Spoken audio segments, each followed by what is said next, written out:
Good day and welcome to the ABN News. I am Nkechi Adiele. First, the headlines.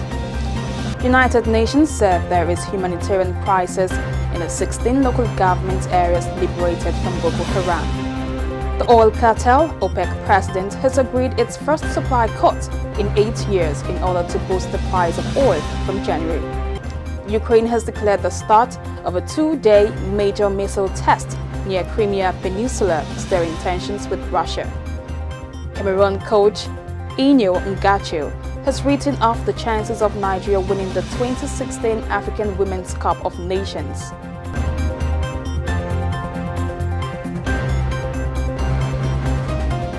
Now the news in details. The Minister of Labour and Employment, Senator Chris Ngige, says the federal government has commended efforts by the Nigeria's Employers Consultative Association, NECA, towards the successful implementation of the Employee Compensation Act, ECA.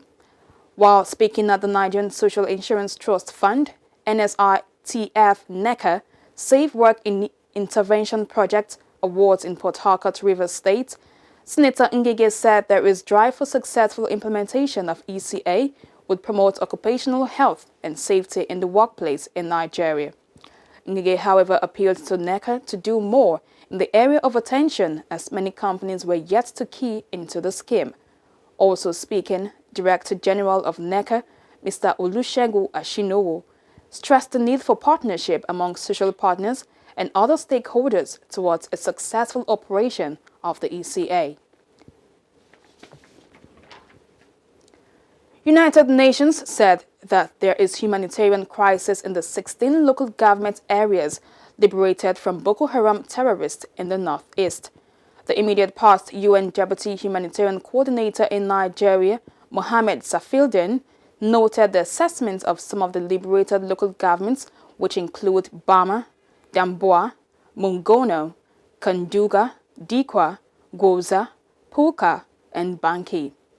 Mohammed Safieldin said the level of physical destruction of basic facilities as hospitals, water supply systems, schools, and the homes of the individual poor people is high, and that it has led to humanitarian crisis in terms of the number and availability of humanitarian aid at the moment.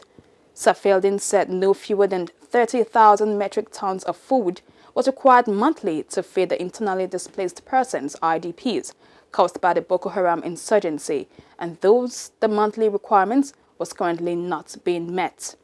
He said the IDPs living in formal camps in Maiduguri represented only 10% of the population, adding that 90% of them live in host communities. And on business,